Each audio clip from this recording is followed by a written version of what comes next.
السلام عليكم ورحمة الله وبركاته. الحمد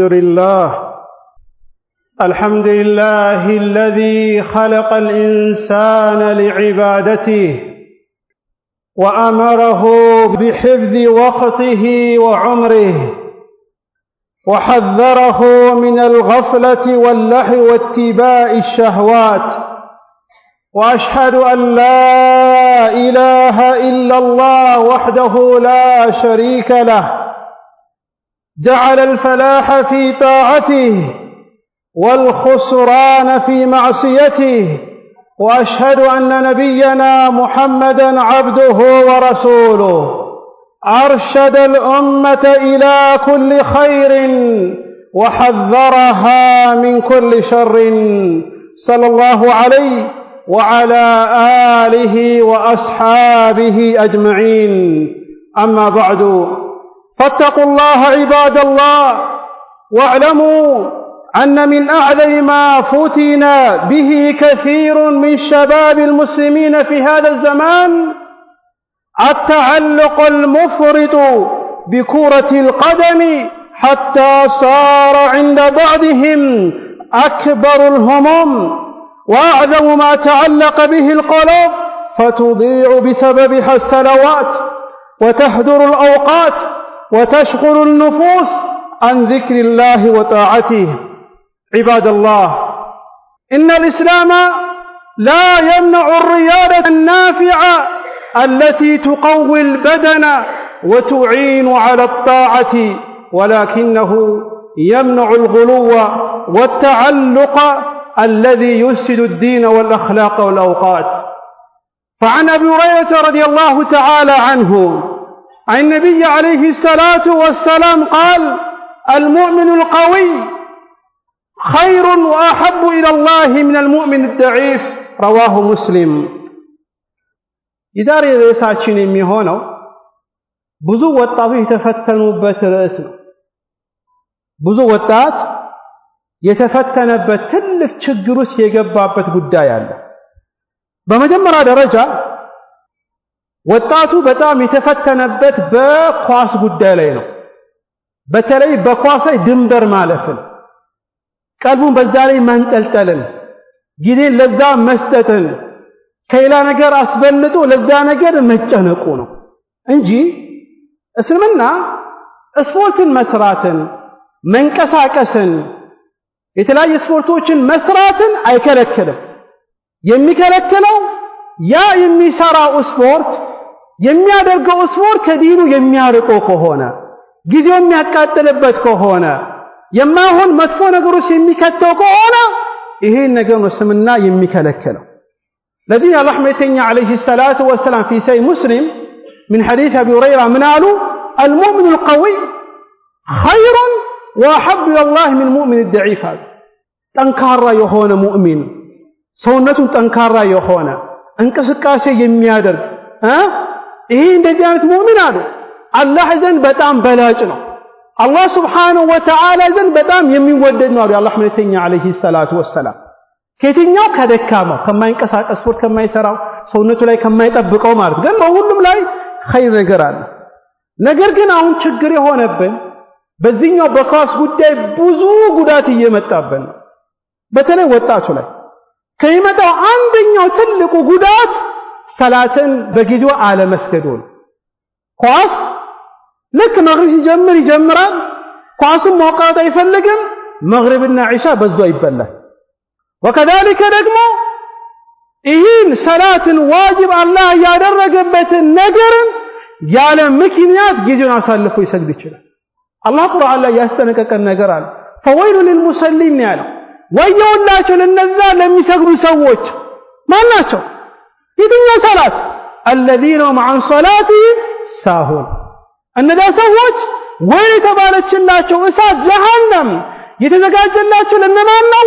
ሰላታቸውን ጊዜውን አሳልፎ ያለ ምክንያት የሚያሳልፉን የሚሰግዱ ሰዎች ናቸው ብሎ አላህ Subhanahu Wa Ta'ala ይነግረናል። ይሄ ደግሞ በጣም ትልቅ ነገር ነው፣ አደጋ ነው። አላህ Subhanahu Wa Ta'ala እኮ ያለን يا أيها الذين آمنوا لا تلهكم أموالكم ولا أولادكم عن ذكر الله እናንተ በአላህ ያመናችሁ ሰዎች ወይ እናንተ እንዳይዘናጋ ምን የእናንተ ሀብት እንደዛ ልጆቻችሁ ከአላህ ذكر አሁን ባለ ሀብት ኳስን ለመከታተል ኳስን ለመሄድ የምትሄድ ከሆነ ይሄ በጣም ወደ አደጋ የሚወዝክ ነገር ነው። ሌላኛው አደጋ ከኳስ ጋር በመያያዝ የሚያመጣው ነገር ጊዜ ይቃጠልብሃል። ጊዜ ግን ታበላሽዋለህ በመከታተል ዛሬ ማን ነው የሚጫወተው ዛሬ ማን ነው ሊያሸንፍ የሚችለው 90 ደቂቃ ሙሉ ስለ ኳስ ቁጭ ብለህ ታያለህ። ቁርአን ሳትቀራበት ዚክር ሳትል ጀማዓ ሳትሄድ ይሄ ብቻ አይደለም ኳስ ማየቱ እኮ ብቻ ነው ሌላው አደጋ ከኳስ በኋላ ዝርዝር ነገር አለ ዝርዝር ዘገባ ቀኑ ሙሉ ስለዛ ነገር እያወሩ ጊዜያቸውን ያቃጥላል። يقول الشاعر الوقت أنفس ما عنيت بحفظه وأراه أسهل ما عليك يضيع ጊዜክን መጠበቅ እኮ መጨነቅ ያለበት ትልቅ ነገር እንዳለ ሆኖ አንተ ግን በማይሆን ነገር ታቃጥለዋለህ እንዴ? የአላህ መልእክተኛ عليه الصلاة والسلام حديث الذي أخرجه البخاري من حديث ابن عباس ምን አሉ ኒዕመታን ሁለት ጸጋዎች አሉ አሉ ብዙ ሰዎች የከሰሩበት ብዙ ሰዎች በማይሆን ነገር ያሳለፉበት ያ ነገር ሁለት ጸጋ ምንድነው ሰዎች የከሰሩበት الصحة والفراغ ጤናና ክፍት ጊዜ ነው የአላህ መልእክተኛ عليه الصلاة والسلام ሌላኛው ከኳስ ጋር የሚመጣው መከራና ችግር ተዓሱብ አለ ለሆነ ቡድን ይዞ ይቀመጣል ለሆነ ኳስ ተጫዋች ደጋፊ ሆኖ ይቀመጣል በዛ ይሰዳደባል በዛ ይተራረባሉ በዛ ይሰዳደባሉ በዛ አንዱን ያኮርፈዋል በኳስ ጉዳይ ወይ ስለተናገረው ወይ ስለተሸነፈ ይናደዳል ያለቅሳል በኳስ አላህን ፈርቶ አለ ጀነትን አስተዋጽኦ እኮ አይደለም ጀሃነምን አስተዋጽኦ እኮ አይደለም ቀብርን አስተዋጽኦ እኮ አይደለም በኳስ ነው ያለቅሰው ለምን ተሸነፈ የኔ ቡድን ብሎ አላያችሁ ሚዲያ ላይ ሴቷ ቁጥራ ታለቅሳለች ወይኔ ተሸነፍኩኝ ብላ በምን ምክንያት በኳስ ምክንያት ይህ ሁሉ ተዓሱብ ይታይብናል። የአላህ መልእክተኛ عليه الصلاة والسلام በሐዲሳቸው ነግሮናል። ሐዲስ ጁበይር ኢብኑ ሙጥዒም في صحيح مسلم መጣው من قتل تحت راية عمية ለሆነ ቡድን ለማይታወቅ በጭፍን ለሆነ ቡድን ይዞ የሚሄድ ሰው አለ በዛ ላይ ደግሞ የሚገደል ያን ለማገዝ ብሎ ይሄ ሰውዬ የሚሞት ከሆነ የጨለማ ዘመንን የጃሂልያን ሞትን ይሞታል አሉ የአላህ መልእክተኛ عليه الصلاة والسلام። ሌላኛው ትልቁ መከራና ችግር በኳስ ምክንያት ወጣቱ ላይ የታየ ያለው ዝምድናን ያቋርጣል። በኳስ ምክንያት ብሎ ወንድሙን ያቋርጣል ወንድሙን ያኮርፋል እህቱን ያኮርፋል ዘመዱን ያኮርፋል ለምን የዛ ደጋፊ ስለሆነ ለምን ዛሬ ስላሸነፈ ለምን ስለተሸነፈ ይሄ ደግሞ በስምና የተከለከለ ነው ዝምድና ማቋረጥ አላህ Subhanahu Wa Ta'ala ከዝምድናን ከማቋረጥ ደግሞ አስጠንቅቆናል فهل عسيتم إن توليتم أن تفسدوا في الأرض وتقطعوا أرحامكم أولئك الذين لعنهم الله الله من على بالقرآن ላይ እናንተ ምድር ለማበላሽ በምትሄዱበት ጊዜ ዝምድናን በማቋረጥ በምትሄዱበት ጊዜ ምድር የሚያበላሹና ዝምድናን የሚያቋርጡ ሰዎች أولئك እነዛ لعنهم الله الله የረገማቸው ሰዎች እነሱ ናቸው። በኳስ ምክንያት ዝምድና ለምታቋርጣለ የአላህ መልእክተኛ عليه الصلاة والسلام حديث متفق عليه من حديث جبير بن مطعم من الله መልእክተኛ لا يدخل الجنة قاطع رحم ዝምድናን የሚያቋርጥ ሰው ጀነትን አይገባም ብሎ የአላህ መልእክተኛ عليه الصلاة والسلام ይነግሩናል። ሌላኛው ደግሞ በዚህ የሚታየው ትልቁ ችግር ይሄ ችግር ማህበረሰባችን ስላለ ነው። ሁሌ ዳዕዋ ሲደረግ ኹጥባ ሲደረግ የማህበረሰባችን ችግር ካልፈታንበት ችግር አለብን እኛ ጋር ራሱ ማህበረሰባችን አሁን በቅርቡ ፊት ለፊት የሚመጣ አንድ መከራ አለ መከራ ብዬ ነው የምጠራው ነው የዓለም ኳስ ይባላል ይገርማል እኮ አመቱን ሙሉ ቢዚ ያደረጉን እኮ የአውሮፓ ሲያልቅ የዓለም ይመጣል የዓለም ሲያልቅ የአፍሪካ ይመጣል የአፍሪካ ሲያልቅ የአሲያ ይመጣል አመቱን ሙሉ በዚህ ቢዚ ያደረጉ ጊዜን አቃጠሉብን ቁርአን እንዳንቀራበት ዚክር እንዳንልበት መስጊድ እንዳንውልበት ስለ ዲናችን እንዳንጨነቅበት አደረጉን በዚህኛው ኳስ ይሄ ደግሞ እንደዚህ መከራ የሚያመጣ ኳስ ደግሞ የተከለከለ ግን ቀደም እንዳልኩትም ጤናክን ለማጠንከር ስፖርት ምሰራ ከሆነ በግል ኳስ ብትጫወት ከሆነ ችግር የለውም أقول قولي هذا فأستغفر الله لي ولكم من كل ذنب وخطيئة فاستغفروه إنه هو الغفور الرحيم.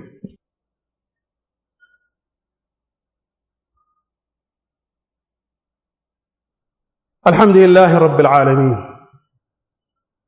والعاقبة للمتقين ولا عدوان إلا على الظالمين، وأشهد أن لا إله إلا الله وحده لا شريك له، وأشهد أن محمدا عبده ورسوله. أما بعد، فيا عباد الله اتقوا الله تعالى واعلموا أن من بلايا التعلق بكرة القدم عقوق وإيذاء الوالدين، فكم من شاب يسحر الليل كله في مشاهدة المباريات ثم ينام عن الصلاة والدراسة والواجبات، إذا استيقظه والده غضب. وقال الله جل وعلا: وقضى ربك ألا تعبدوا إلا إياه وبالوالدين إحسانا. قل لنا مكرا بقاس مكنات يميمتاو يناتنا يا أباتنا حتى سوجوا يطبق ማታ ኳስ ለማየት ሌላ ቦታ ሄድና ያመሻል፣ ጓደኞቹ ጋር ወይ ቲቪ ቤት ሄድና ያመሻል።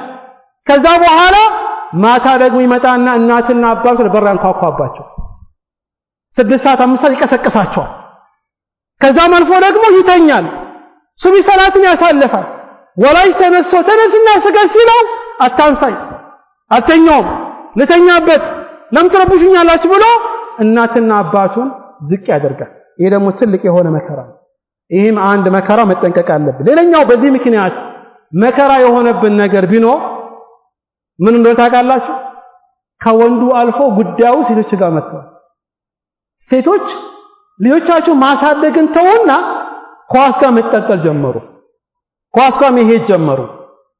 ስለ ኳስ ይጨነቃሉ። ልጆቻቸው ሞባይል ሰጧቸው ወደዛ ይወረውራቸዋል፣ እነሱ ኳስ ጋር ይጨነቃሉ። የሌላ ትልቁ ችግር ደግሞ ትላልቅ በእድሜ የገፉ ሰዎች የሚጨነቁ በኳስ ሲሆኑ ነው። በዚህ እድሜያቸው ሲገፋ ትልቁ ነገር ወደ መስጊድ ገብቶ አላህን ለምኖ ዱዓ አድርጎ ለአኺራ የሚጠቅም ስራ መስራት ሲገባቸው ግን ያን ነገር ሳያደርጉ የሚያልፉ ከሆነ ነው። ይሄን የመሳሰሉ ኳስን በመከታተል ብቻ የሚመጣ መከራ አለ። ወጣቱን አላህ Subhanahu Wa Ta'ala ከእንደዚህ ነገር አላህ ይጠብቀን። ሰዓቱ ሄዷል መሰለኝ፣ ሰዎች ያዩኛል ሁሉ ምን ላድርግ ሳለ ርዕሱ ሰፊ ነው።